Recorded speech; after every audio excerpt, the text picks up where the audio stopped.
Handa na ba ang inyong mga puso para sa isang kwentong magpapatunay na ang nakaraan ay hindi kailanman tuluyang naglalaho? May mga alaala na pilit nating tinatalikuran, ngunit may sariling paraan ng tadhana upang muli itong iharap sa atin. Sabi nila, ang pinakamalaking katapangan ay ang harapin ang taong minsan nang sumira sa iyong mundo. Ngunit paano kung ang pagharap na iyon ay hindi lang para sa iyong sarili, kundi para sa limang buhay na bunga ng isang pag-ibig na kapwa binuo at winasak ng panahon? Halina't pakinggan natin ang kwento ni Dalisay. Ang hangin sa Baryo Pag-asa ay may taglay na alat ng dagat at tamis ng payak na pamumuhay para kay Dalisay. Ito ang amoy ng kanyang santuaryo sa loob ng 10 taon. Dito niya itinaguyod, sa gitna ng mga lambat at bangka, ang 5 piraso ng kanyang puso, ang kanyang mga anak. "Mama! Sisinag po! Inaagaw ang kabibe ko!" Ang sigaw ni Tala. Ang kanyang prinsesang mahilig mangarap. "Hindi po, Mama! Siya po ang kumuha sa itinago kong gagamba." Ganting sigaw naman ni Sinag, ang panganay na tagapagtanggol ng kanilang munting pamilya. Isang mahinang tawa ang kumawala sa mga labi ni Dalisay habang naghahabi siya ng sirang lambat sa kanilang bakuran. Sa isang tabi, tahimik na naglalaro ng holen si Luan, ang kanyang sensitibong anak. Sa kabilang dulo, si Hiraya naman ay abala sa pagguhit sa buhangin, habang ang bunso, si Kislap, ay masayang tumatawa habang hinahabol ang mga alon sa dalampasigan.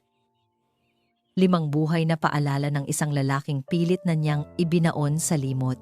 Ang kanilang tawanan ang musika sa kanyang maghapon. Ang kanilang mga yakap ang lunas sa kanyang pagod. Sila ang kanyang mundo. Isang mundong perpekto sa gitna ng kanilang kakapusan. Isang mundong pinaniniwalaan niyang ligtas mula sa mapait na kahapon. Ngunit ang kapayapaan ay sadyang marupok. Isang hapon, habang abala si Dalisay sa pag-aayos ng kanilang hapunan, isang pamilyar na boses ang kanyang narinig. Si Mang Cardo, ang kartero, na bihirang mapadpad sa kanilang dako. "Dalisay, may sulat ka, iha." Napakunot ang noo ni Dalisay. Sino naman ang susulat sa kanya? Wala siyang kamag-anak na malayo. Ang lahat ng kakilala niya ay nasa Baryo Pag-asa lang. Pinunasan ni Dalisay ang kanyang mga kamay sa duster at lumapit sa tarangkahan. Ngumiti si Mang Cardo. Iniabot ang isang sobreng hindi niya kailanman nakita sa buong buhay niya. Makapal, mabango, at ang pangalan niya, Dalisay Reyes, ay nakasulat sa paraang tila inukit ng ginto. "Salamat po, Mang Cardo," sabi niya. Pilit na itinatago ang pagtataka. Pagsara niya ng kanilang maliit na tarangkahan, tinitigan niyang mabuti ang sobre para itong isang bagay mula sa ibang mundo. Isang mundong matagal na niyang tinalikuran. Dahan-dahan, gamit ang nanginginig na mga kamay, binuksan niya ito. Isang makapal na card ang nasa loob, gawa sa papel na may pino at maninipis na hibla. Ngunit hindi ang ganda ng papel ang nagpatigil sa kanyang paghinga. Ito ay ang mga salitang nakalimbag dito. "Malugod po kayong inaanyayahan sa pag-iisa ng dibdib nina. Luningning Ilustre." At Amihan del Rosario. Bumagsak ang hangin mula sa kanyang mga baga. Ang pangalang iyon, Amihan. Tila isang multo mula sa nakaraan. Bumangon ito mula sa mamahaling papel at sinampal siya ng buong lakas. Nabitawan niya ang hawak na lambat. Ang ingay ng mga alon ay biglang nawala. Ang tawanan ng kanyang mga anak ay tila naging isang malayong bulong. Ang tanging nakikita niya ay ang pangalan ni Amihan, nakaugnay sa pangalan ng ibang babae. 10 taon. 10 taon siyang nagtago. 10 taon siyang nagsikap mag-isa.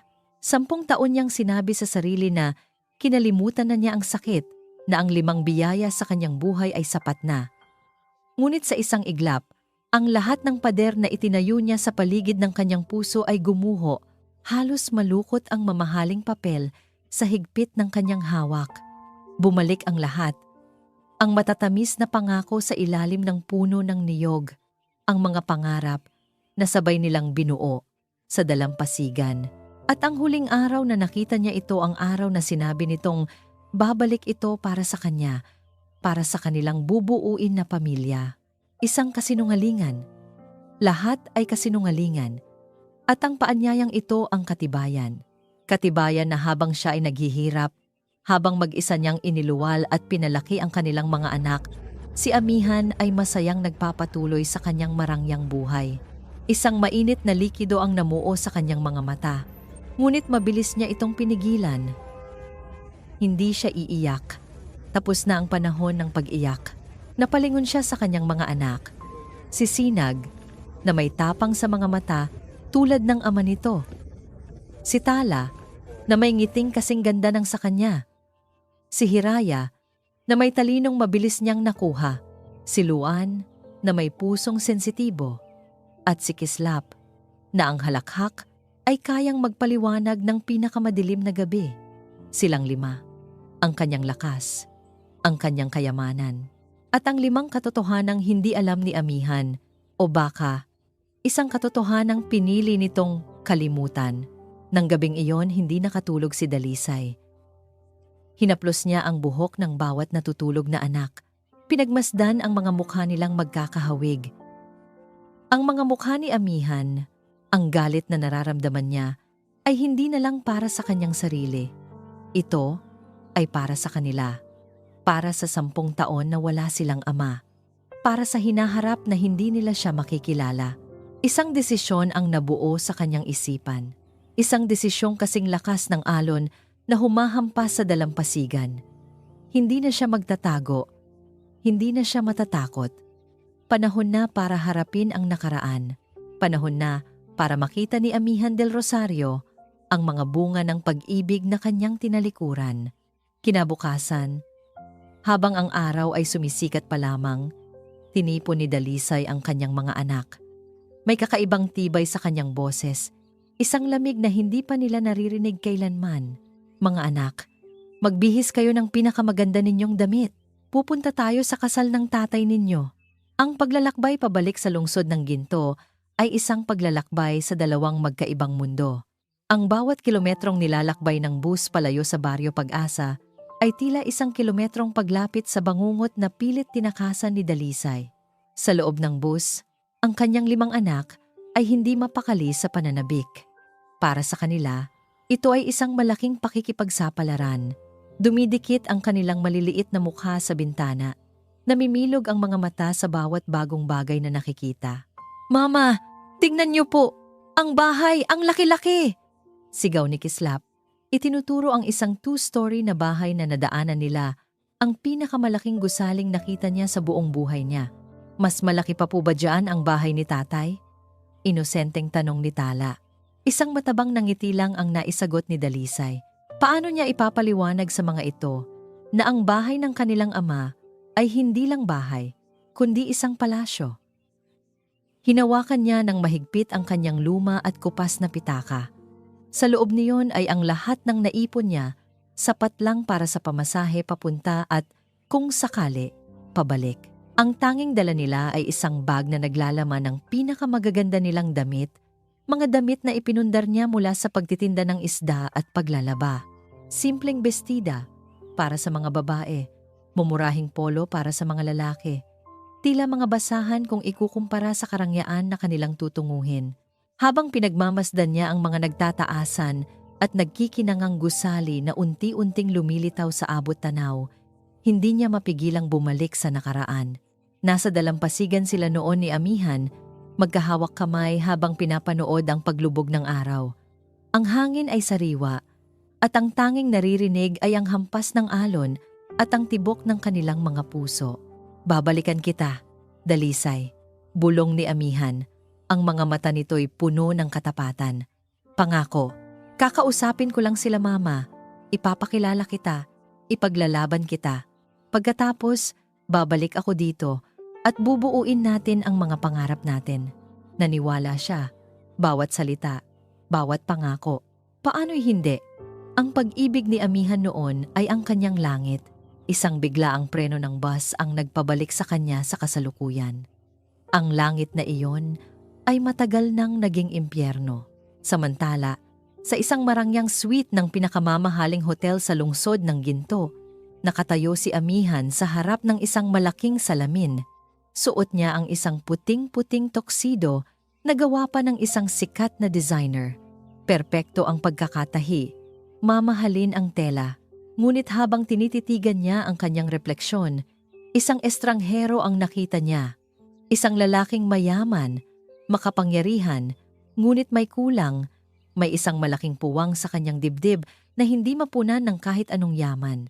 "Ayan, napakakisig ng aking anak," wika ni Doña Imelda, ang kanyang ina, habang inaayos ang kurbata niya. May ngiti sa labi ng ginang, ngunit ang mga mata nito ay kasing lamig ng yelo. Ang kasal na ito ang magliligtas sa kumpanya. Amihan, ang pagsasanib ng mga Del Rosario at Ilustre. Huwag mo itong kalimutan. Hindi na sumagot si Amihan. Sanay na siya. Para sa kanyang ina, ang lahat ay negosyo, pati ang kanyang kaligayahan. "May problema ba, anak?" Tanong ng ina. Nahalata ang pananahimik niya. "Wala po, ma. May naalala lang ako." At sa isang iglap, bumalik sa isip niya ang isang eksena mula 10 taon na ang nakalipas. Ang araw na winasak ng kanyang ina ang kanyang mundo. Kakagaling lang niya noon sa Baryo Pag-asa, puno ng pag-asang maipaglalaban niya si Dalisay. Ngunit sinalubong siya ng isang malamig na balita mula kay Doña Imelda. "Wala na siya, Amihan," sabi nito. Walang bakas ng emosyon.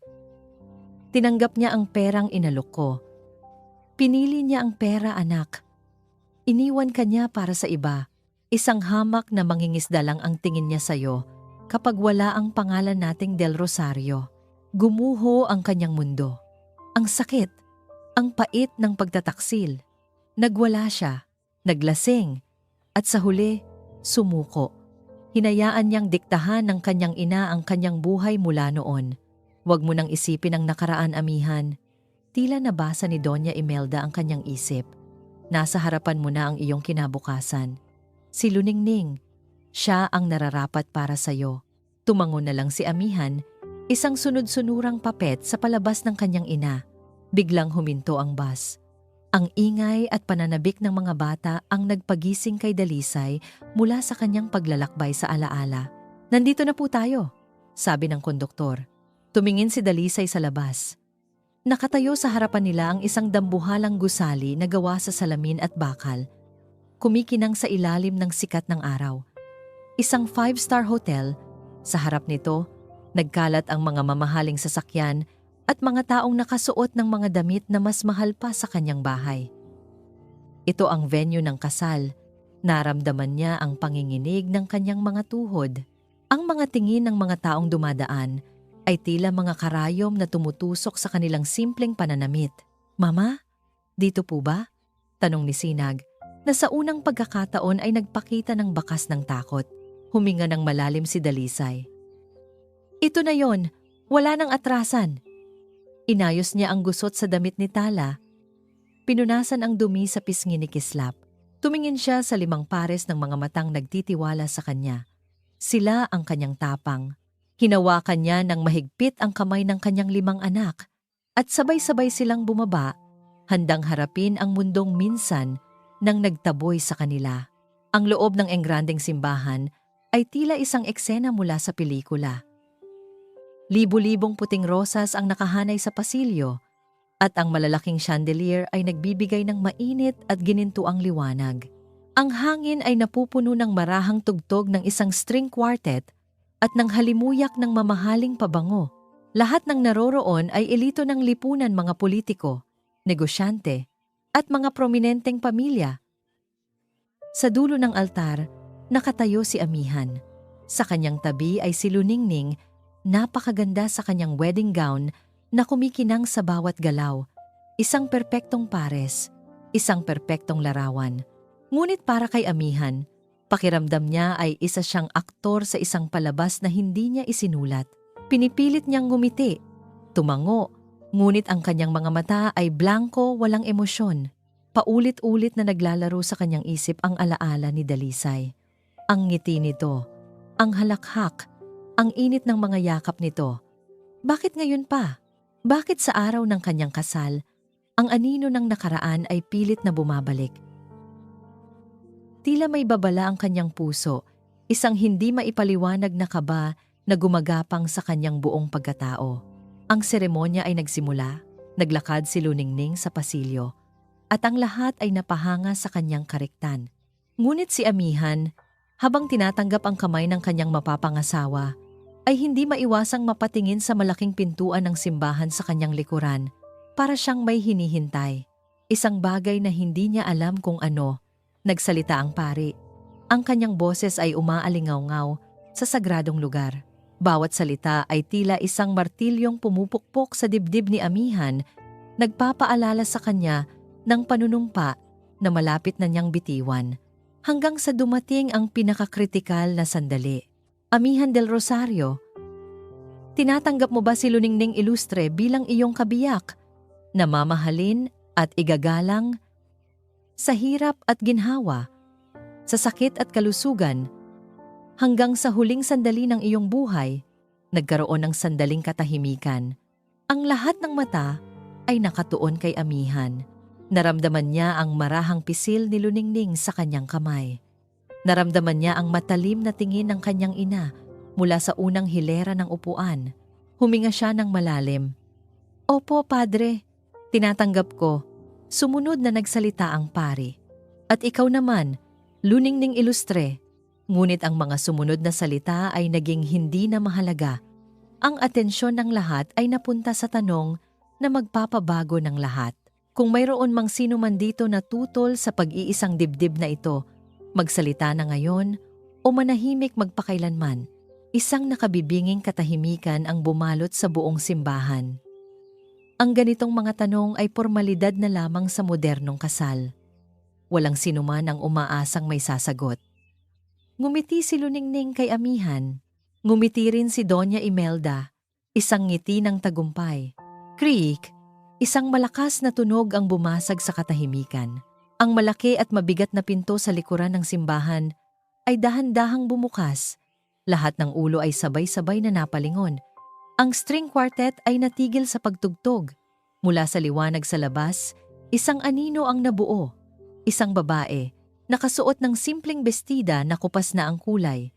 Isang bestidang sumisigaw ng kahirapan sa gitna ng karangyaan. Ang kanyang buhok ay bahagyang magulo, hinangin sa labas.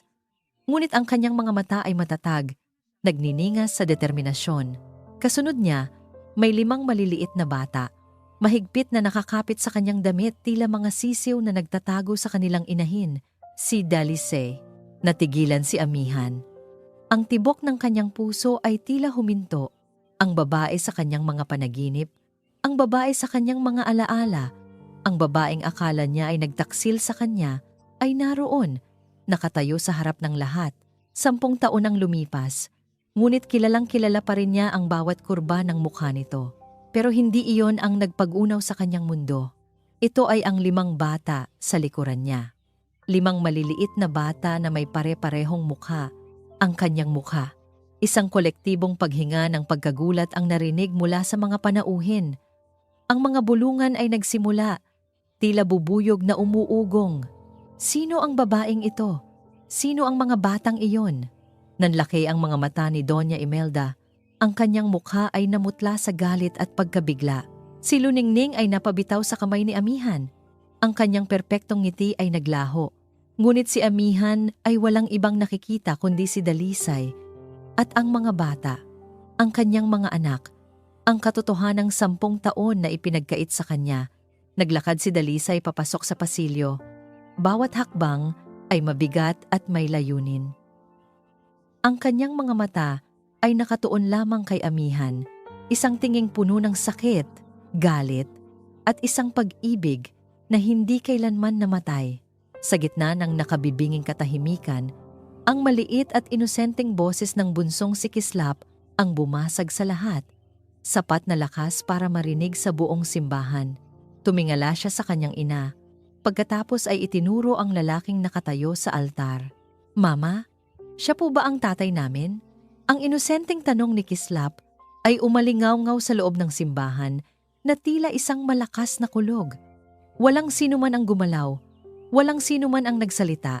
Ang lahat ay nakatingin sa eksena sa gitna ng pasilyo, Isang babaeng may 5 anak na ang mga mukha ay replika ng lalaking ikakasal.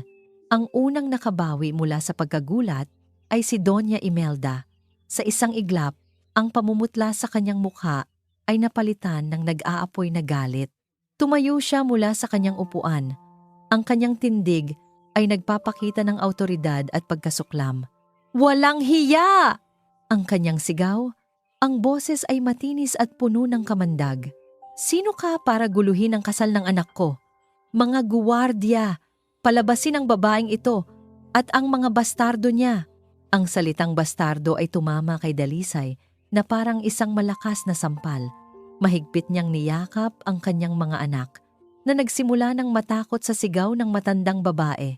Si Sinag, bilang panganay, ay humarang sa harapan ng kanyang ina at mga kapatid. Ang maliliit niyang kamao ay nakakuyom, handang labanan ang sinumang lalapit. 2 guwardiyang nakabantay sa pinto ang nagsimulang maglakad papalapit. "Huwag!" Ang utos ay nagmula kay Amihan. Bumaba siya mula sa altar, ang kanyang mga mata ay hindi inaalis kay Dalisay. Nilagpasan niya si Luningning na parang hindi niya ito nakikita. Hinarap niya ang mga guwardya na may awtoridad na ngayon lang nakita ng lahat. "Huwag ninyo silang gagalawin." Natigilan ang mga guwardya, naguguluhan kung sino ang susundin.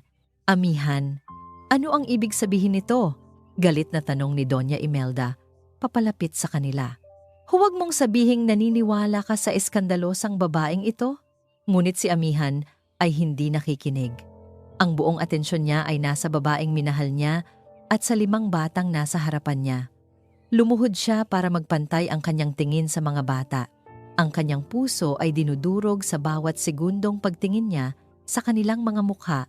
"Anak, anak ko kayo." Ang tanong niya. Ang kanyang boses ay basag at puno ng hindi makapaniwalang emosyon. Hindi sumagot si Dalisay. Hinayaan niyang ang mga mata niyang puno ng sakit ang sumagot para sa kanya. "Ano pa bang inaasahan mo?" Ang mapait na tugon ni Dalisay. "Sila ang mga anak na tinalikuran mo. Sila ang mga anak na binayaran mo para mawala sa buhay mo." Ang mga salitang iyon ay tumusok sa puso ni Amihan. "Binayaran? Anong sinasabi mo?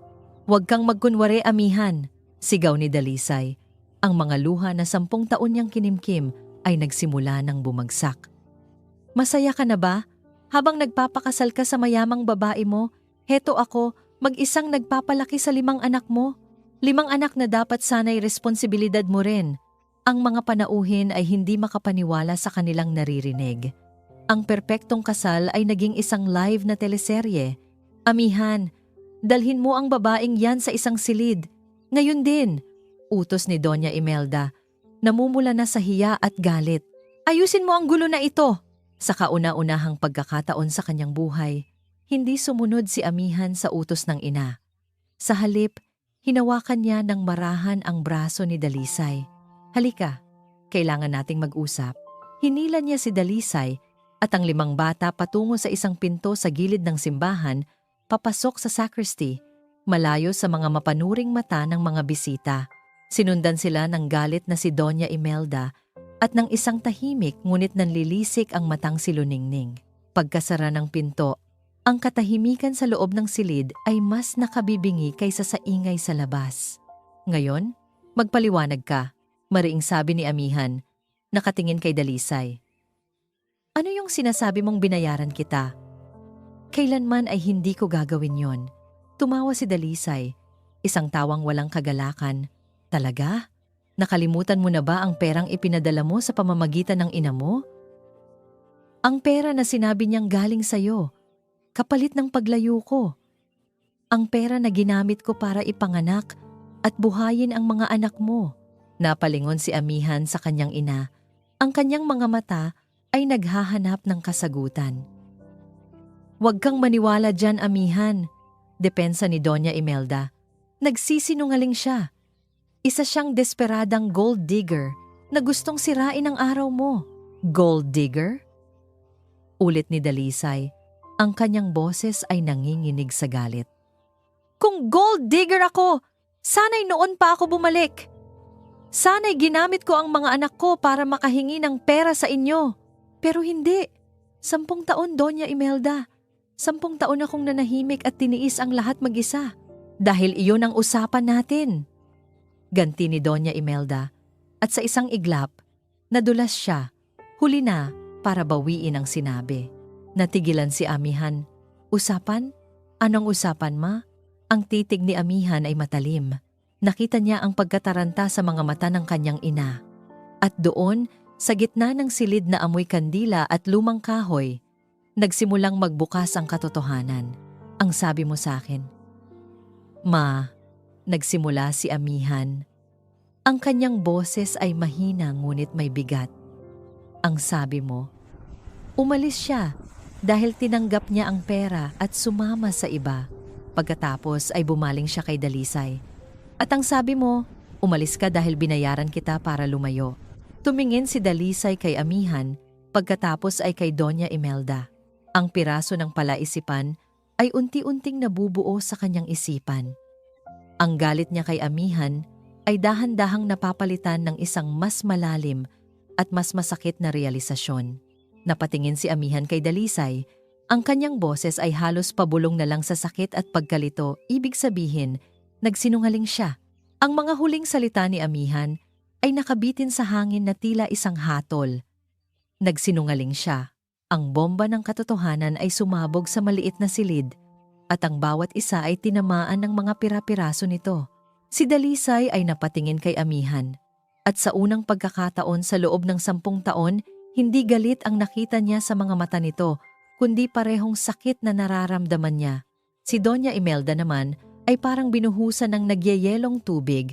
Ang kanyang mukha ay nagpakita ng panandaliang pagkataranta bago muling bumalik sa anyo ng isang matigas na maskara. Huwag kang padadala sa drama ng babaeng yan, Amihan. Sigaw ni Doña Imelda. Sinusubukang bawiin ang kontrol. Malinaw na pera lang ang habol niya. Ngayong alam niyang ikakasal ka na sa isang ilustre. Lumitaw siya para manggulo. Ngunit huli na ang lahat. Ang tiwala ni Amihan sa kanyang ina ay basag na. Pera? Ma, nakita niyo ba sila? Itinuro ni Amihan ang 5 bata. Natakot na nakakapit sa kanilang ina. Kung pera lang ang habol niya, bakit siya nagtiis ng 10 taon? Walang maisagot si Doña Imelda. Ang mga tanong ni Amihan ay mga punyal na tumatama sa bawat kasinungalingan niya. Samantala, si Luningning, na kanina pa tahimik sa isang sulok, ay dahan-dahang nagsalita. Kailangan ko munang lumabas, sabi niya. Ang kanyang boses ay walang emosyon, ngunit ang kanyang mga mata ay nagpapakita ng isang malalim na bagyo.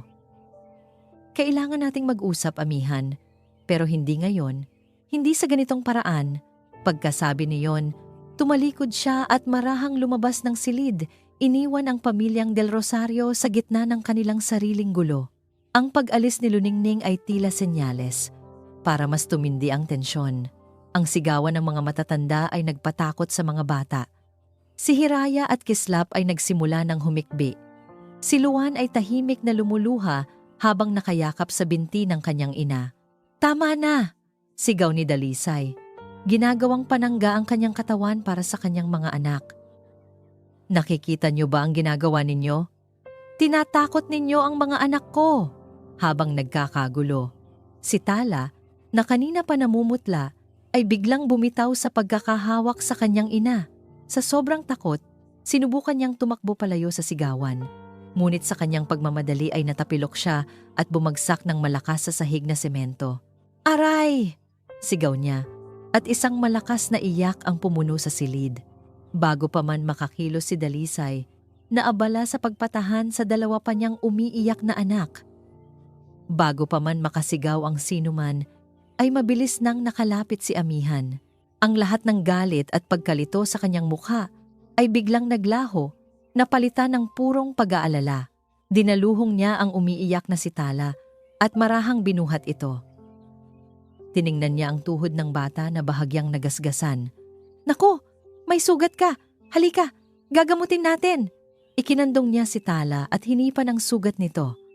Ang iyak ng bata ay unti-unting humina, napalitan ng pagsinghot habang nakatingin ito ng may pagtataka sa estrangherong lalaki. Huwag kang umiyak, anak, bulong ni Amihan. At sa pagsambit niya ng salitang anak, isang mainit na damdamin ang bumuhos sa kanyang puso, isang halo ng pagmamahal, pagsisisi, at isang sakit na mas matindi pa sa 10 taong pag-aakala. Bumagsak ang isang butil ng luha mula sa kanyang mata at tumulo sa pisngi ni Tala. Nandito na si Papa. Ang mga salitang iyon ay tila isinambit niya hindi lang para kay Tala, kundi para sa kanyang sarili. Papa, isang salitang hindi niya alam na uhaw pala siyang marinig at sabihin. Napanood ni Dalisay ang buong eksena. Ang puso niya ay tila pinipiga. Ito ang larawang pinangarap niya sa loob ng 10 taon, ang makita ang kanyang mga anak sa bisig ng kanilang ama. Ngunit ang makita ito ngayon, sa ganitong paraan, ay nagdulot ng isang panibagong sakit. Natigilan din si Doña Imelda, na puno ng pagkasuklam ang kanyang mukha habang pinapanood ang eksenang nagpapatunay sa kanyang pinakamalaking kabiguan. Ngunit ang sandaling iyon ay hindi nagtagal. Dahan-dahang lumapit si Sinag. Ang kanyang mga mata ay matalim, puno ng pagdududa at galit na hindi nababagay sa kanyang edad. Tumayo siya sa harap ni Amihan, nakarga pa rin si Tala. Hinilan niya ang kamay ng kanyang kapatid. Tala, halika dito kay Mama. Nagulat si Amihan sa tapang ng bata. Tumingin siya dito, sa maliit na bersyon ng kanyang sarili. Sino ka? Tanong ni Sinag. Ang kanyang boses ay maliit ngunit matatag. Ako ang tatay ninyo. Sagot ni Amihan, ang kanyang boses ay nanginginig. Umiling si Sinag. Ang kanyang mga mata ay puno ng paninisi. Kinuha niya si Tala mula sa kandungan ni Amihan at inakay pabalik sa kanilang ina. Bago siya tuluyang tumalikod, humarap siyang muli kay Amihan at sinabi ang mga salitang mas masakit pa sa anumang sampal o sigaw. Hindi ka namin tatay. Ang mga salita ni Sinag ay tumarak sa puso ni Amihan na parang isang matulis na patalim. Hindi ka namin tatay. Ang simpleng pangungusap mula sa isang bata ay naglalaman ng bigat ng 10 taong pagkukulang, 10 taong pagkawala. Nakita niya sa mga mata ng bata ang refleksyon ng sakit ni Dalisay, isang sakit na ngayon niya lang nauunawaan na siya rin pala ang dahilan. Nang makaalis na si Dalisay at ang mga bata mula sa silid, naiwan si Amihan kasama ang kanyang ina, sa gitna ng katahimikang mas maingay pa sa sigawan kanina. Hindi na niya matagalan. Ang lahat ng pinigilang emosyon, ang galit, ang sakit, ang pagkabigo ay sabay-sabay na sumabog. Humarap siya sa kanyang ina. Ang kanyang mga mata ay nag-aapoy sa isang paraan na hindi pa nakikita ni Doña Imelda kailanman. Bakit, Ma? Ang tanong niya. Ang kanyang boses ay kalmado, ngunit may nakatagong bagsik. Bakit niyo ginawa yon? Hindi agad sumagot si Doña Imelda. Sa halip, inayos niya ang kanyang damit, pilit na ibinabalik ang kanyang composure. Hindi mo maiintindihan, Amihan. Hindi maiintindihan? Isang mapaklang tawa ang kumawala kay Amihan. Subukan niyo, Ma. Ipaliwanag niyo sa akin kung bakit niyo ipinagkait sa akin ang sarili kong mga anak. Ipaliwanag niyo kung bakit niyo sinira hindi lang ang buhay ko, kundi ang buhay ng 5 inosenteng bata. Sumugod siya papalapit. Ang kanyang galit ay hindi na mapigilan. Sinira niyo ang buhay ko. Ang akala ko, tinaksil ako. Ang akala ko, iniwan ako. 10 taon akong nabuhay sa kasinungalingan.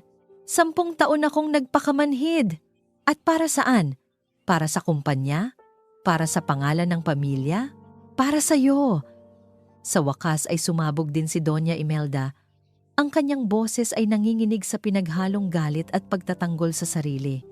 Ginawa ko ang lahat ng ito para sa'yo, Amihan. Para sa kinabukasan mo. Kinabukasan ko? Sigaw ni Amihan. Anong klaseng kinabukasan ang itinayo sa pundasyon ng kasinungalingan? Ma, mga anak ko yon. Dugot laman ko. Paano niyo nagawang itago sila sa akin? Hindi siya nararapat para sa'yo. Ganti ni Doña Imelda. Isang hamak na taga-baryo. Walang pinag-aralan. Isipin mo, Amihan, kung nalaman ng lahat noon na nabuntis mo siya, anong sasabihin ng mga tao? Masisira ang reputasyon mo. Ang reputasyon ng ating pamilya. Wala akong pakialam sa reputasyon! Sigaw ni amihan. At sa sobrang galit ay nasuntok niya ang pader na lumikha ng isang malakas na kalabog. Ang mahalaga sa akin ay sila. Si Dalisay. Ang mga anak ko. Hindi niyo ba nakikita? Habang inaalala niyo ang sasabihin ng ibang tao, yung babaeng hinahamak niyo, mag-isang binuhay ang 5 anak ko. Siya ang naging ina at ama sa kanila. Habang ako, ang totoong ama, ay nagpapakasaya sa buhay na binuo niyo para sa akin. Napatingin si amihan sa kanyang ina na parang isang estranghero. Ang pagmamahal at respeto na minsan niyang naramdaman ay napalitan ng isang malalim na pagkadismaya. Naging sunod-sunuran ako sa inyo, ma. Lahat ng gusto niyo, sinunod ko. Nag-aral ako ng kursong gusto niyo. Pinakasalan ko ang babaeng pinili niyo. Naging perpektong anak ako. Pero ano ang kapalit? Isang buhay na walang kaluluwa. Isang buhay na ninakaw mula sa akin. Natahimik si Doña Imelda. Walang maisagot sa mga akusasyon ng anak. Habang ang tensyon sa pagitan nilang mag-ina ay nasa kasukdulan, biglang may narinig si amihan mula sa kabilang silid. Ang pinto ng kwartong pinagdalhan kay Luningning ay bahagyang nakabukas. Narinig niya ang boses nito, nanginginig at puno ng takot. Hindi pwede. Paano na kung malaman niya? Paano na kung malaman niyang hindi sa kanya ang batang dinadala ko? Masisira ang lahat. Natigilan si amihan. Ang kanyang galit ay biglang napalitan ng isang nakakabinging pagkalito. Hindi sa kanya ang batang dinadala ko. Ang mga salita ay umalingaw-ngaw sa kanyang isipan. Dahan-dahan siyang lumingon. Ang kanyang atensyon ay napunta sa bahagyang nakabukas na pinto. Ang kanyang mundo, na kanina lang ay gumuho na, ay muling niyayanig ng isang panibagong lindol. Isang lindol na mas malakas, mas mapanira. Ang kasal niya, ang perpektong kinabukasan na binalak ng kanyang ina. Ang dahilan kung bakit siya napilitang kalimutan si Dalisay. Isa na, namang kasinungalingan, hindi niya namalayan ang sarili na naglalakad patungo sa kabilang silid. Iniwan ang kanyang ina na natigilan sa gitna ng kanilang pagtatalo. Pumasok siya sa silid kung nasaan si Luningning at nakita niya itong nakatalikod, kausap ang isang tao sa telepono. Umiiyak. Hindi na siya nag-abalang kumatok. Ang kanyang boses ay malamig at walang emosyon. Luningning, anong sinasabi mo? Napalingon si Luningning. Gulat na gulat. Nabitawan niya ang kanyang telepono. Sa mukha niya, nakita ni amihan ang sagot kahit hindi pa ito nagsasalita. Ang kasinungalingan. Isa pang napakalaking kasinungalingan. Nakatayo si amihan sa gitna ng silid. Ang kanyang tingin ay nakapako kay Luningning. Ang ingay ng gumuhong kasal sa labas, ang sigawan nila ng kanyang ina kanina, lahat iyon ay naglaho. Ang tanging naririnig niya ay ang paulit-ulit na salita sa kanyang isipan. Hindi sa kanya ang batang dinadala ko. Ang mundo niya ay umiikot. Kanina lang nalaman niyang mayroon siyang 5 anak na ipinagkait sa kanya.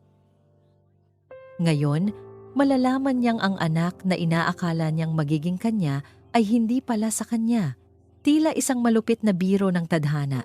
2 magkasalungat na katotohanan, parehong sumasampal sa kanya ng sabay. Amihan. At nagsimulang magsalita si Luningning. Ang kanyang boses ay nanginginig. Ang mga luha ay malayang dumadaloy sa kanyang perpektong make-up. Magpapaliwanag ako. Gawin mo. Sagot ni amihan. Ang kanyang boses ay kasing lamig ng bakal. Gawin mo, Luningning. Dahil sa tingin ko, pagod na akong mabuhay sa kasinungalingan. Huminga ng malalim si Luningning, tila nag-iipon ng lakas. Ang batang dinadala ko, hindi nga sa'yo. Kahit inaasahan na niya, ang direktang pag-amin ay parang isang suntok sa kanyang sikmura. Napasandal siya sa pader para suportahan ang sarili. Sino? Iyon lang ang lumabas sa kanyang bibig. Hindi na mahalaga kung sino. Umiiyak na sagot ni Luningning. Ang mahalaga, nagkamali ako, amihan. Nagkamali ako. At natakot ako. Natakot ako sa sasabihin ng pamilya ko. Sa kahihiyan, dito na nagsimulang magsalita ang piraso ng palaisipan, ang biglaang pag-aayos ng kasal, ang pagiging mapilit ng parehong pamilya, at ang pamilya ko. At ang pamilya ko. at patuloy ni Luningning sa gitna ng mga hikbi. Ang pamilya Del Rosario, alam mo naman na hindi maganda ang takbo ng kumpanya ninyo nitong mga nakaraang taon. Kailangan ninyo ng investor, kailangan ninyo ng tulong. Ang pamilya ko, pumayag silang tumulong. At doon, sumabog ang buong katotohanan sa harap ni Amihan. Malinaw pa sa sikat ng araw. Isang kasunduan, bulong niya sa sarili. Hindi makapaniwala. Ang kasal na to, isa lang itong malaking negosyo. Tumango si Luningning. Ang pamilya ko ang sasalo sa kahihiyan ko at ang pamilya mo ang sasalo sa kumpanya ninyo. Isang perpektong solusyon. Lahat ay mananalo. Lahat ay mananalo. Tumawa si Amihan, isang tawang puno ng pait at kabaliwan. Lahat? Paano ako, Luningning? Paano ako sa kasunduan ninyo? Naging isa lang akong piyesa sa laro ninyo? Isang pangalan sa kontrata para maging legal ang lahat? Napatitig siya sa kawalan. Ang kanyang isip ay naglalakbay. Ang kanyang ina, si Doña Imelda. Kaya pala ganun na lang ang pagpipilit nito sa kasal. Hindi lang ito tungkol sa reputasyon o sa pagiging karapat-dapat ni Luningning. Ito ay tungkol sa kaligtasan. Kaligtasan ng kumpanya. Kaligtasan ng yaman nila. Ang kanyang ina ay hindi lang naging malupit. Siya ay desperado. At sa kanyang desperasyon, isinakripisyo niya ang kaligayahan ng sarili niyang anak. Ipinagpalit niya ang dugo at laman ng kanyang anak para sa pera at kapangyarihan. Ang sakit ay napalitan ng isang nakakapangilabot na kapayapaan. Ang kanyang buong buhay, ang kanyang pag-ibig, ang kanyang pamilya, ang kanyang kinabukasan, lahat ay binuo sa isang pundasyon ng dalawang magkapatong na kasinungalingan. Ang pagtatago sa kanyang tunay na pamilya at ang paglikha ng isang pekeng pamilya. Biglang bumukas ang pinto. Pumasok si Doña Imelda. Nakita niya ang umiiyak na si Luningning at ang anyo ni Amihan na tila nawalan ng kaluluwa. Alam na niya. Alam na niyang alam na ng kanyang anak ang lahat. Walang sinabi, si Amihan. Tumingin lang siya sa kanyang ina. Isang tingin na walang emosyon, na mas nakakatakot pa kaysa sa anumang sigaw. Sa wakas, nagsalita si Doña Imelda. Ang kanyang boses ay matigas, sinusubukang bawiin ang kapangyarihan na nawala sa kanya. Ngayong alam mo na? Ano ang gagawin mo, anak? Tanong niya. Ang bawat salita ay isang hamon. Itutulak mo ba ang pamilya natin sa bangin? Tatalikuran mo ba ang lahat ng pinaghirapan natin para lang sa isang babaeng walang maibibigay sa'yo at sa 5 pagkakamali? 5 pagkakamali. Ang mga salitang iyon ang gumising kay Amihan mula sa kanyang pagkamanhid. Humarap siya sa kanyang ina at sa unang pagkakataon, hindi na siya ang anak na sunod-sunuran. Ang nakatayo sa harap ni Doña Imelda ngayon ay isang ama na handang ipaglaban ang kanyang mga anak. Sila, sabi niya. Ang kanyang boses ay mababa ngunit puno ng determinasyon. Hindi sila mga pagkakamali. Sila ang pinakamalaking katotohanan sa buhay ko. At kayo, ma, kayo ang pinakamalaki kong pagkakamali. Habang ang mundo ni Amihan ay guguho sa kabilang silid, si Dalisay naman ay nasa sarili niyang kulungan. Isang kulungang gawa sa seda at ginto. Matapos ang eskandalo sa simbahan, dinala sila ng isang utusan ni Doña Imelda sa isang malaking suite sa hotel. Ang utos ay malinaw. Manatili sila doon at huwag gagawa ng anumang ingay. Ang silid ay napakaganda, may malambot na carpet, malaking kama, at bintanang tanaw ang buong lungsod ng ginto. Para sa mga bata, para itong isang palasyo mula sa fairy tales, ngunit para kay Dalisay, para itong isang hawla. Mama, ang lambot po ng kama! Masayang sabi ni Kislap, tumatalon-talon sa kama na mas malaki pa sa kanilang buong silid sa Baryo Pag-asa. May pagkain po dito, Mama! Sigaw naman ni Hiraya. Itinuturo ang isang lamesa na puno ng mga prutas at tinapay na hindi pa nila natitikman kailanman. Sinubukan ni Dalisay na ngumiti para sa kanila. Ngunit ang kanyang puso ay puno ng pangamba. Dinala niya ang mga anak niya dito para harapin ang kanilang ama, para ipakita ang katotohanan. Ngunit ano ang nangyari? Nasaksihan lang nila ang sigawan, ang galit, at ang pagtanggi. Naramdaman niya ang isang malalim na pagsisisi. Tama ba ang ginawa niya? Tama bang kinaladkad niya ang mga inosenteng anak niya sa gitna ng gulo ng mga matatanda? Umupo siya sa gilid ng kama. Pinapanood ang kanyang mga anak. Si Sinag ay nakatayo malapit sa bintana. Nakatanaw sa malayo, ang kanyang maliit na mukha ay seryoso. Si Tala ay abala sa pagguhit sa isang piraso ng papel na nahanap niya, habang si Luan naman, ang pinakatahimik sa lahat, ay nakaupo sa isang sulok, yakap-yakap ang kanyang mga tuhod. Lumapit si Luan sa kanya. Ang mga mata ng bata ay puno ng kalituhan na hindi kayang itago. Mama, galit po ba sa atin si Lola? Tanong nito sa isang mahinang boses. Hinaplos ni Dalisay ang buhok ng anak. Paano niya sasagutin iyon? Hindi anak, hindi siya galit sa inyo. Sa akin siya galit. Gusto niyang isating sasabihin niya, ngunit pinigilan niya ang sarili. Kailangan niyang protektahan ang mga anak niya mula sa kapaitan ng mundo ng mga matatanda. Bakit po siya sumisigaw, Mama? Tanong naman ni Tala. Ipinapakita ang kanyang ginuhit na larawan, isang malaking bahay na may pamilya sa harap. Ngunit ang isang lalaki at isang matandang babae ay may malaking X sa kanilang mukha. Napangiti si Dalisay ng pilit. Pagod lang po si Lola, anak. Ngunit alam niyang hindi iyon ang sagot. Ang kanyang mga anak ay matatalino. Nakikita nila ang nangyayari. Nararamdaman nila ang tensyon. Nagpatuloy ang gabi. Ang hapunan ay dinala sa kanila mga pagkain na hindi nila kailanman natitikman sa baryo. Ngunit kakaunti ang kumain.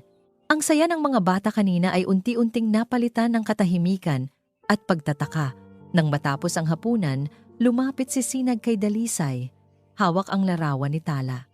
Mama, bakit po wala si Papa sa bahay natin? Sabi po ni Tala, may Papa daw po siya. Naalala ni Dalisay ang sinabi niya kay Tala dati na may Papa ito ngunit nasa malayo lang. Ngayon, ang kasinungalingan ay humahabol sa kanya. Nasa malayo po siya, anak. Maraming trabaho. Mahirap magsinungaling sa kanyang panganay. Namatalas ang pakiramdam, pero nakita po natin siya kanina, Mama, sabi ni Sinag. Ang kanyang mga mata ay naghahanap ng katotohanan. Nandun po siya sa simbahan. Bakit po hindi natin siya yayain pa uwi? Napabuntong hininga si Dalisay. Hindi niya alam kung paano ipapaliwanag ang gusot sa pagitan nila ni Amihan, ang papel ni Doña Imelda. Ang bigat ng nakaraan, inakay niya ang kanyang mga anak sa malaking kama at pinilit silang patulugin. Pinagmasdan niya ang 5 maliliit na mukha. Bawat isa ay may bakas ng kanyang amihan. Ang init ng kanilang katawan, ang marahang hininga sila ang lahat niya. Ang kanyang kayamanan, ang kanyang dahilan para mabuhay. Habang pinagmamasdan niya sila, isang kumatok sa pinto ang nagpagising sa kanya mula sa kanyang pagmumuni-muni. Dahan-dahan siyang lumapit sa pinto. Ang kanyang puso ay kumakabog. Nang buksan niya ito, isang matangkad na babae na may matatalim na tampok ang nakatayo sa labas.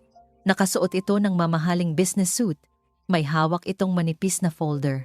Magandang gabi, Ginang Reyes, sabi ng babae. Ang kanyang boses ay formal. Ako po si Attorney Sofia Suarez, legal counsel ng pamilya Del Rosario. Nagkaroon ng masamang pakiramdam si Dalisay. Ano po ang kailangan ninyo? Inabot ng abogada ang folder kay Dalisay. Ito po ay isang abiso mula kay Ginang Imelda Del Rosario. Isang petisyon para sa pansamantalang kustodiya ng mga bata. Nanlaki ang mga mata ni Dalisay. Ano? Ang petisyon po ay nakasaad na si Ginang Del Rosario ay humihingi ng karapatan sa pag-aalaga sa kanyang mga apo. Patuloy ng abogada na parang bumabasa lang ng ulat ng panahon. Batay po sa kakulangan ninyo ng matatag na pinansyal na kakayahan at ang hindi matukoy na estado ng pagiging magulang ng mga bata, naniniwala ang aming kliyente na mas makabubuti sa kapakanan ng mga bata na manatili sila sa kanyang pangangalaga sa lungsod ng Ginto. Nabitawan ni Dalisay ang folder. Ang lahat ng dugo sa kanyang katawan ay tila umakyat sa kanyang ulo. Huminga siya ng malalim, pilit na pinapakalma ang sarili. Nais po niyang kunin ang mga anak ko? Ang tanong niya. Ang kanyang boses ay mahina, halos pabulong, Tumango ang abogada. Pansamantalang kustodiya po. Para po sa kanilang kinabukasan. Ang takot na kanina lang ay pangamba ay naging isang malamig na realidad. At wala siyang kalaban-laban. Nagkuyom ang kanyang mga kamao. Ang kanyang mga mata ay nanlilisik sa galit. Hindi niya hahayaan. Hinding-hindi. Nang makaalis ang abogada, marahan niyang sinara ang pinto. Niyakap niya ang folder na tila isang sandatang nagbabanta sa kanyang buhay. Ang mga bata ay mahimbing nang natutulog. Ang kanilang mga inosenteng mukha ay tila mga bituin na kumikinang sa dilim. Hinding-hindi niya hahayaan na mawala ang mga ito. Hindi niya hahayaan na ipagkait sa kanya ang pinakamahalaga sa kanyang buhay. Hindi niya hahayaan na diktahan ni Doña Imelda ang kanyang kapalaran at ang kapalaran ng kanyang mga anak. Tumingin siya sa labas ng bintana sa nagkikinangang ilaw ng lungsod ng ginto. Isang lungsod na puno ng kasinungalingan, ng kapangyarihan, ng karangyaan. Ngunit may natutunan si Dalisay sa loob ng 10 taon. Ang isang ina na may 5 anak ay may tapang na hindi matutumbasan ng kahit anong yaman o kapangyarihan. Hindi niya hahayaan na kunin ng sino man ang kanyang mga anak. Kung kailangan niyang tumakas, gagawin niya. Kung kailangan niyang lumaban, lalaban siya. At sa pagkakataong ito, hindi na siya mag-iisa. May 5 dahilan siya para lumaban. Ang bigat ng folder sa mga kamay ni Dalisay ay mas mabigat pa kaysa sa lahat ng lambat na binuhat niya sa buong buhay niya. Ang bawat salitang nakasulat sa legal na papel ay tila mga tanikalang unti-unting pumupulupot sa kanyang leeg, nagbabantang sakalin siya hanggang sa mawalan ng hininga. Kakulangan ng pinansyal na kakayahan. Hindi matukoy na estado ng pagiging magulang para sa kapakanan ng mga bata. Mga salitang dinisenyo para durugin siya para ipamukha sa kanya na wala siyang laban. Isang alon ng purong takot ang bumalot sa kanya. Mas matindi pa ito sa takot na naramdaman niya noong mag-isa siyang nanganak. Mas matindi pa sa takot na baka hindi niya mapakain ang kanyang mga anak sa araw-araw. Ito ang takot na mawala sa kanya ang mismong dahilan ng kanyang paghinga. Niyakap niya ang sarili, nanginginig.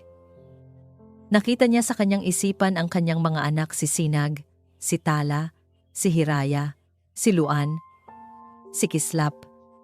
Nasapilitang kinukuha mula sa kanyang mga bisig. Nakita niya silang lumalaki sa isang malamig at marangyang mansyon, tinuturuan ng isang lola na ang tanging alam ay pagkasuklam. Unti-unting nalilimutan ang simpleng buhay at pagmamahal sa Baryo Pag-asa. Hinding-hindi siya papayag. Sa kabilang panig ng hotel, si Amihan ay nakaupo sa sahig ng kanyang suite, nakasandal sa pader, napapaligiran ng mga basag na piraso ng isang mamahaling florera na ibinato niya kanina sa galit. Ang kanyang perpektong tuxedo ay gusot na. Ang kanyang isip ay isang malaking kaguluhan, 5 anak na hindi niya kilala, isang kasal na isang negosyo, isang ina na traidor, isang buhay na isang malaking kasinungalingan. Paulit-ulit na umiikot ang mga katotohanang iyon sa kanyang ulo hanggang sa halos masiraan na siya ng bait. Ang pakiramdam ng pagiging sunod-sunuran sa loob ng 10 taon ay nag-iwan sa kanya ng pakiramdam ng matinding galit sa sarili. Bakit siya naniwala agad? Dahil mas madaling maniwala sa kasinungalingan kaysa harapin ang masakit na katotohanan. Mas madaling maging duwag. At ngayon, narito ang resulta ng kanyang kaduwagan. Isang pamilyang wasak bago pa man mabuo. Tumayo siya. Kailangan niyang makita si Dalisay. Kailangan niyang makita ang kanyang mga anak. Kailangan niyang humingi ng tawad. Kailangan niyang ayusin ang lahat. Kahit hindi niya alam kung saan magsisimula. Nang hating gabi na, isang plano ang nabuo sa isip ni Dalisay. Isang desperadong plano. Hindi niya kayang labanan ang mga Del Rosario sa korte. Wala siyang pera.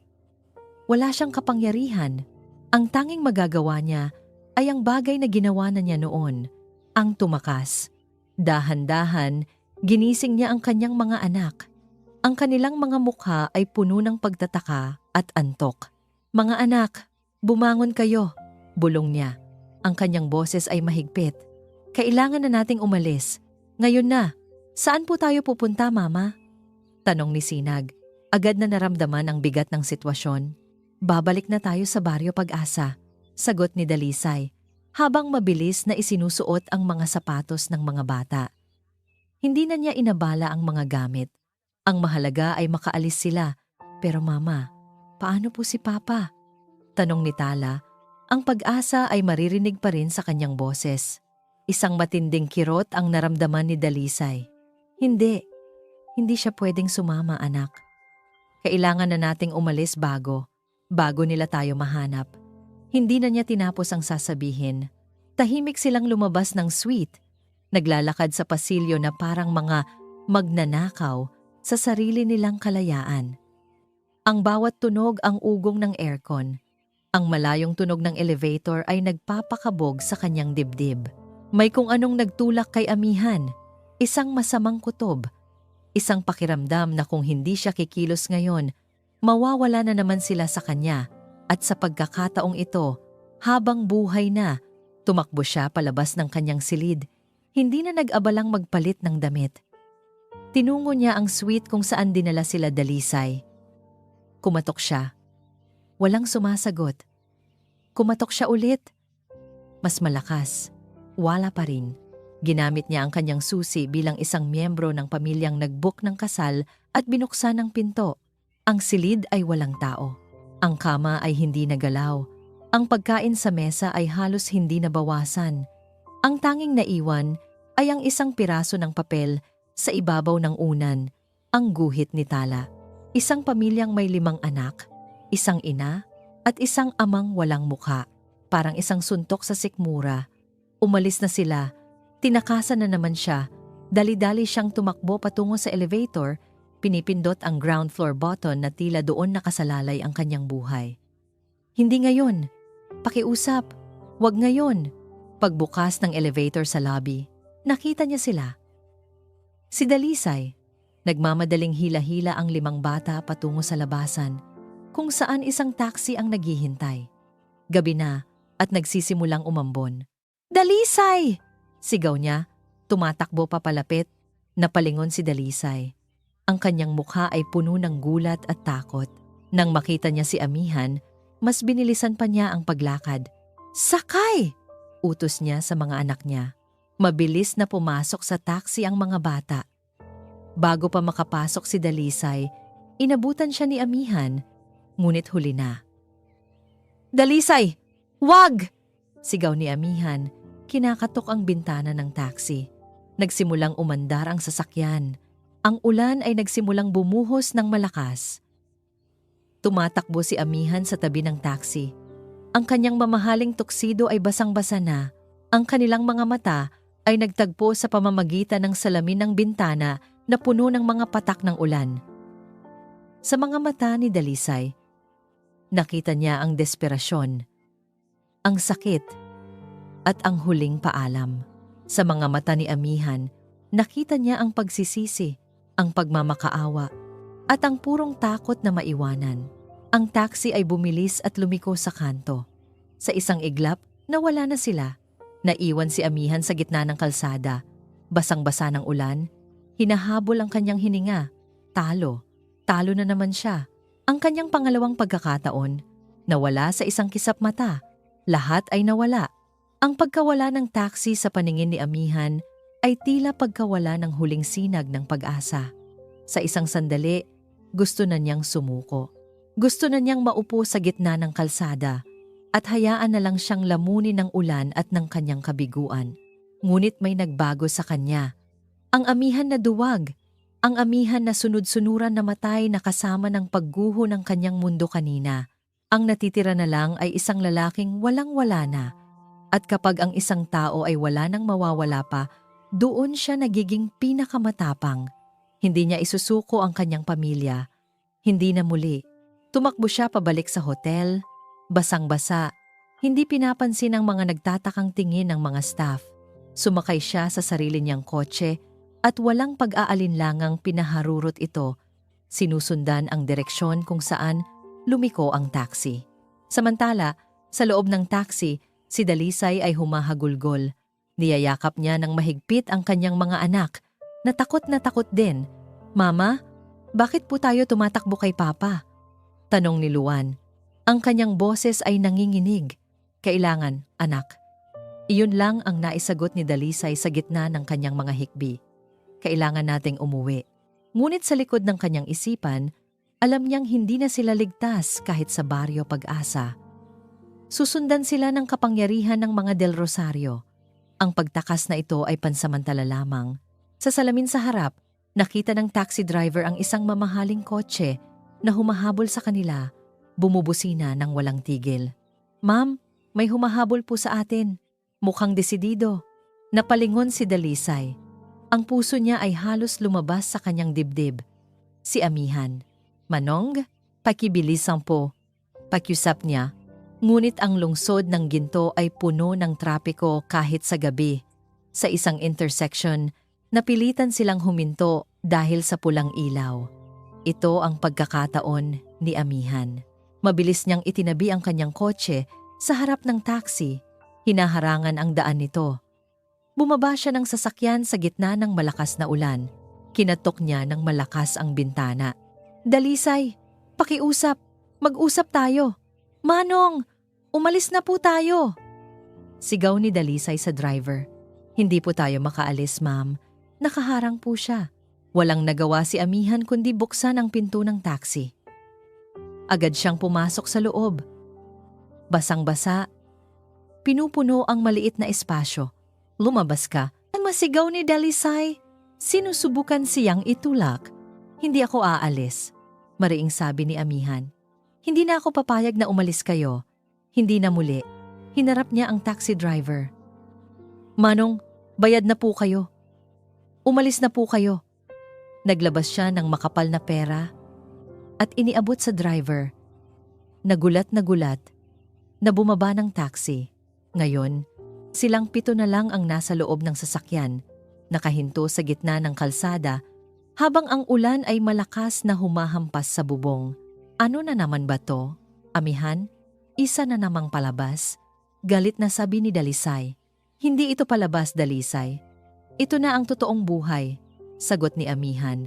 Ang kanyang mga mata ay puno ng isang determinasyon na ngayon lang nakita ni Dalisay. Totoong buhay? Ang buhay kung saan kukunin ng nanay mo ang mga anak ko? Hindi ako papayag. Alam ko, sabi ni Amihan. At hindi rin ako papayag.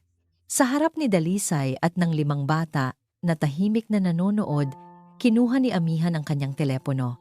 Nanginginig ang kanyang mga kamay. Hindi dahil sa lamig, kundi dahil sa bigat ng desisyong gagawin niya. Denial niya ang numero ng kanyang ina.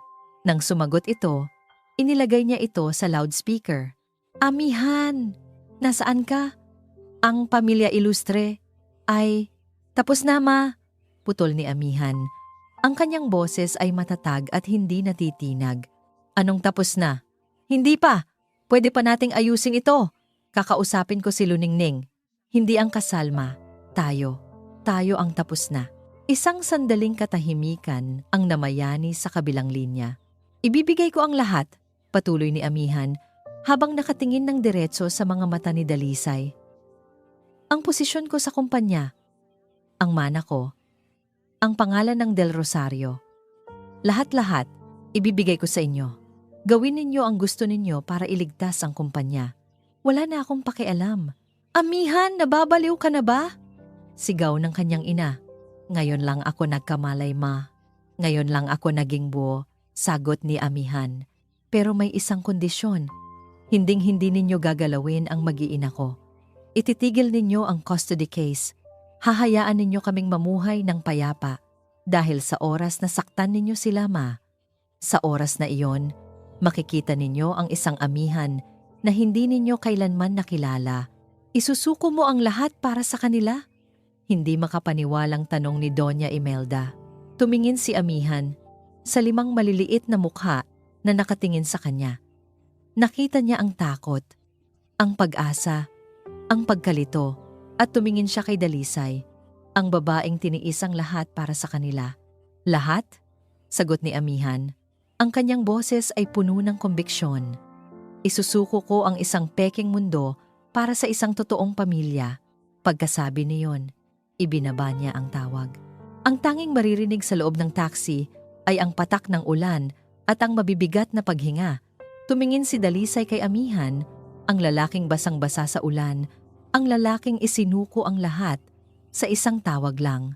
Ang galit sa kanyang puso ay unti-unting natutunaw, napapalitan ng isang bagay na matagal na niyang kinalimutan. Paghanga, pag-asa. Dahan-dahan, binuksan ni Dalisay ang pinto ng taxi sa kanyang panig at bumaba. Tumayo siya sa gitna ng ulan, kaharap si amihan. Ang mga luha ay muling dumaloy sa kanyang pisngi.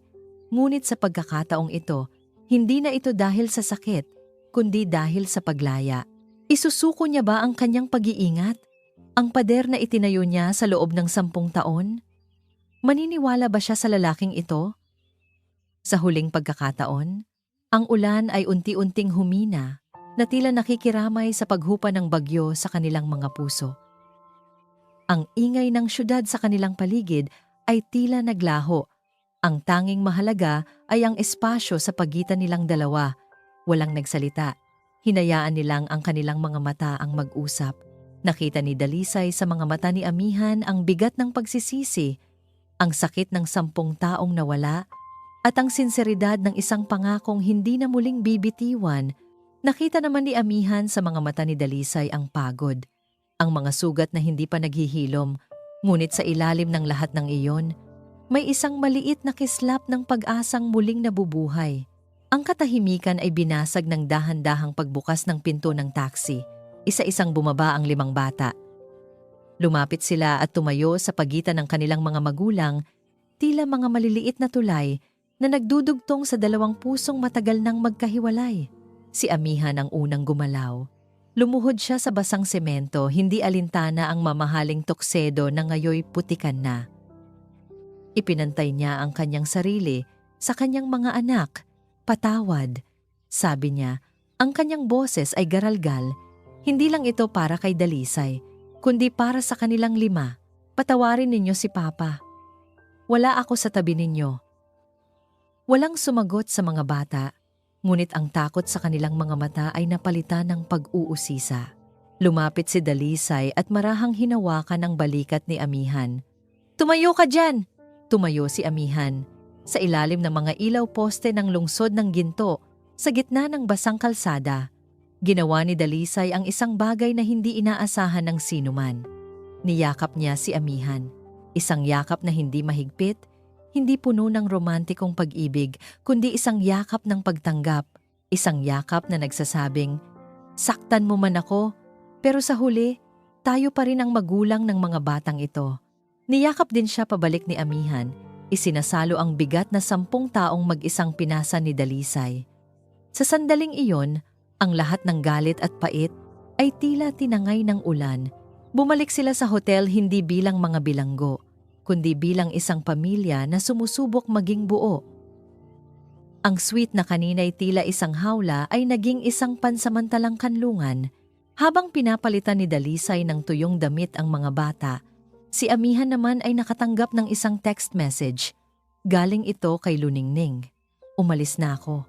Nakausap ko na ang mga magulang ko. Ako na ang bahala sa sarili ko at sa magiging anak ko. Hindi mo kasalanan ito, amihan. Siguro, pareho lang tayong biktima ng mga plano nila. Maging masaya ka. Karapatan mo yan. Isang maliit na ngiti ang sumilay sa labi ni amihan. Kahit paano, may isang gusot na nakalas na.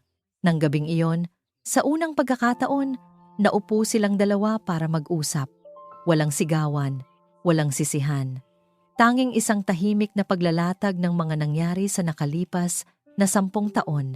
Ikinuwento ni Dalisay ang hirap ng pagbubuntis, ang takot ng panganganak, ng mag-isa, ang saya at pagod ng pagpapalaki ng 5 makukulit na bata. Ikinuwento naman ni amihan ang buhay niyang walang kulay, ang pakiramdam na laging may kulang, ang pagsisisi sa kanyang kaduwagan. Kinaumagahan, ginawa nila ang pinakamahirap ngunit pinakamahalagang bagay. Tinipon nila ang 5 bata at ipinaliwanag ang lahat sa paraang maiintindihan nila. Si tatay at si mama ay nagmahalan noon. Panimula ni amihan, nakaupo sa sahig, kasama nila. Pero nagkaroon po ng hindi pagkakaunawaan. Nagkamali po si tatay at dahil sa pagkakamaling iyon, hindi niya kayo nakasama sa paglaki ninyo. Pero hindi ibig sabihin noon, hindi kayo mahal ni tatay. Dugtong ni Dalisay, hinahaplos ang buhok ni Tala. Mahal na mahal kayo ng tatay ninyo. Naligaw lang siya ng daan. Tahimik lang ang mga bata. Dinidinig ang bawat salita.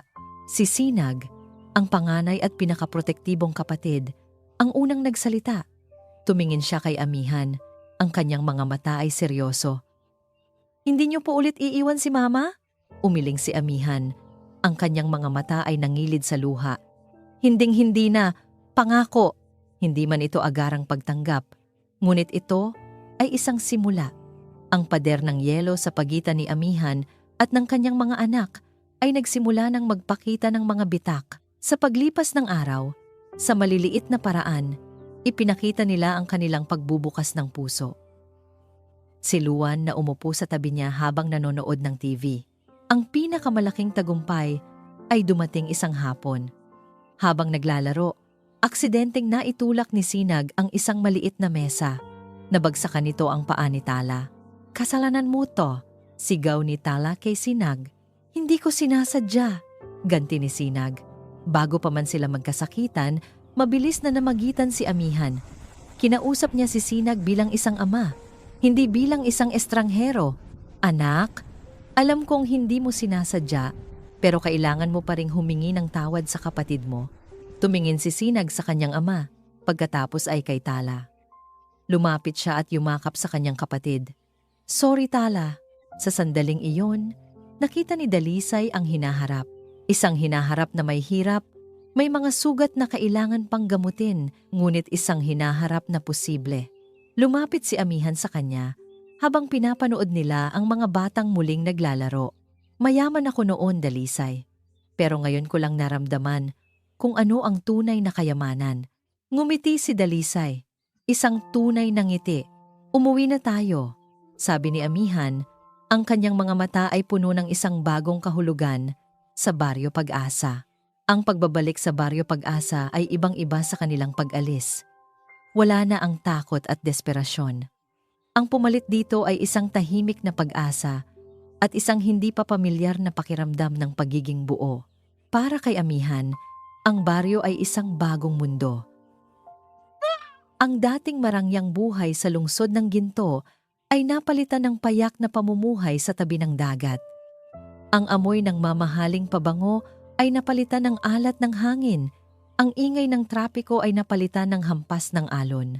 At ang malaking mansyon ay napalitan ng isang maliit na bahay na puno ng tawanan at pagmamahal. Hindi ito naging madali para sa kanya. Ang mga kamay niyang sanay sa pagpirma ng mga dokumento ay ngayon natututong magkumpuni ng lambat. Ang likod niyang sanay sa malambot na upuan sa opisina ay ngayon nararanasan ang pagod ng pagbubuhat ng mga huling isda. Ngunit sa bawat pagkakataon, hindi siya sumuko dahil sa pag-uwi niya sa bawat hapon, pagod at amoy araw, sasalubong sa kanya ang 5 nag-uunahang yakap. Sasalubong sa kanya ang isang ngiti mula kay Dalisay, isang ngiting nagsasabing sulit ang lahat ng hirap sa Baryo Pag-asa. Hindi siya si Amihan del Rosario, ang bigong tagapagmana. Siya si Tatay Ann, ang ama ni Sinag, Tala, Hiraya, Luan at Kislap. At iyon lang ang titulong mahalaga sa kanya. Lumipas ang ilang buwan. Ang mga sugat ng nakaraan ay unti-unting naghilom. Ang mga bata ay nasanay na sa presensya ng kanilang ama. Si Sinag ay naging kanang kamay ni Amihan sa pangingisda. Si Tala ay laging may bagong kwento para sa kanya tuwing gabi. Si Hiraya ang kanyang numero 1 kritiko at tagahanga. Si Luan ang kanyang tahimik na kasama sa panonood ng paglubog ng araw. At si Kislap, ang kanyang laging karga-karga, ang nagpapaalala sa kanya araw-araw kung gaano siya kaswerte. Isang hapon, habang sila ni Dalisay ay nakaupo sa dalampasigan, pinapanood ang mga batang naghahabulan sa mga alon. Nagsalita si Amihan. Dalisay, sabi niya, kinukuha ang kamay nito. May isang bagay pa na kulang. Tumingin si Dalisay sa kanya. Nagtataka. Lumuhod si Amihan sa buhanginan. Mula sa kanyang bulsa, Inilabas niya hindi isang mamahaling singsing na may diamante, kundi isang maliit na singsing na gawa sa pinakinis na kabibe, isang bagay na siya mismo ang gumawa. Hindi ko maibibigay sa iyo ang yaman na dati kong pag-aari. Hindi ko maipapangako ang isang buhay na marangya, sabi niya. Ang kanyang boses ay nanginginig sa emosyon. Pero maipapangako ko sa iyo ang lahat ng oras ko, ang lahat ng pagod ko, at ang buong puso ko. Dalisay Reyes, pakakasalan mo ba ang hamak na mangingisdang ito? Tumulo ang luha sa mga mata ni Dalisay. Luha ng purong kaligayahan. Ang kanilang kasal ay ginanap hindi sa isang engrandeng simbahan, kundi sa lumang kapilya ng Baryo Pag-asa.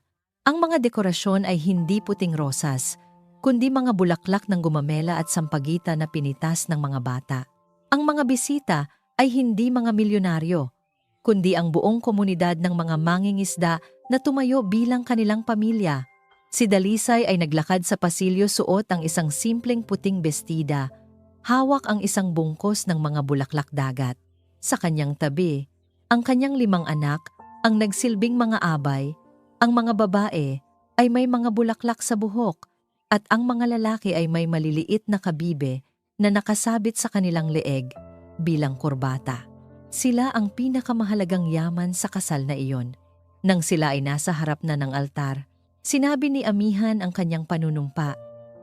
Pinapangako ko, Dalisay, na sa bawat paglubog at pagsikat ng araw, pipiliin kita. Sa bawat hampas ng alon at ihip ng hangin, pipiliin ko kayo ng ating mga anak. Kayo ang aking daungan. Kayo ang aking tahanan. Sa di kalayuan, sa ilalim ng isang malaking puno ng akasya, isang mamahaling kotse ang nakaparada. Sa loob nito, tahimik na nanonood si Doña Imelda. Hindi siya lumapit. Hindi siya nanggulo. Nagmamasid lang siya. Sa kanyang mga kamay, hawak niya ang isang maliit na laruang bangka. Isang patak ng luha ang pumatak mula sa kanyang mata, isang luha ng pagsisisi, ng panghihinayang, at marahil, isang maliit na butil ng pagtanggap. Pagkatapos ng seremonya, nagdiwang ang buong baryo. Habang papalubog ang araw, magkayakap na pinanood ni na Amihan at Dalisay ang kanilang mga anak na masayang naglalaro sa dalampasigan. Ang langit ay may kulay kahel, rosas, at lila, isang perpektong larawan ng isang bagong simula. Ang pag-ibig na patunayan nila ay hindi tungkol sa perpektong simula, kundi sa tapang na bumangon mula sa isang wasak na wakas at sa pagpiling buuin muli ang mga piraso. Gaano man ito karami o kasakit, at sa harap ng karagatan, sa ilalim ng papalubog na araw, ang pamilya ni Amihan at Dalisay ay sa wakas buo na. Maraming salamat po sa inyong pagsama sa amin sa emosyonal na paglalakbay ni na Dalisay at Amihan. Ang kanilang kwento ay isang paalala na ang tunay na pamilya ay hindi nasusukat sa yaman o dugo, kundi sa pagmamahal, pagpapatawad, at sa tapang na harapin ang bawat bukas ng magkakasama. Ang pag-ibig ay hindi palaging madali, ngunit ito ay palaging karapat-dapat na ipaglaban. Sana po ay nasiyahan at napulutan ninyo ng aral ang kwentong aming inilahad. Kung mayroon po kayong mga saloobin o komento, huwag po kayong mag-atubiling i-type dyan sa ibaba. Anong uri ng kwento naman po ang gusto ninyong marinig sa susunod? Maraming salamat po sa inyong walang sawang pagsubaybay. Kung nagustuhan ninyo ang kwentong ito, huwag po kayong mag-atubiling i-like, i-share ito sa inyong mga kaibigan at pamilya, at syempre, pindutin na rin po ang subscribe button para lagi kayong updated sa mga susunod pa nating kwento.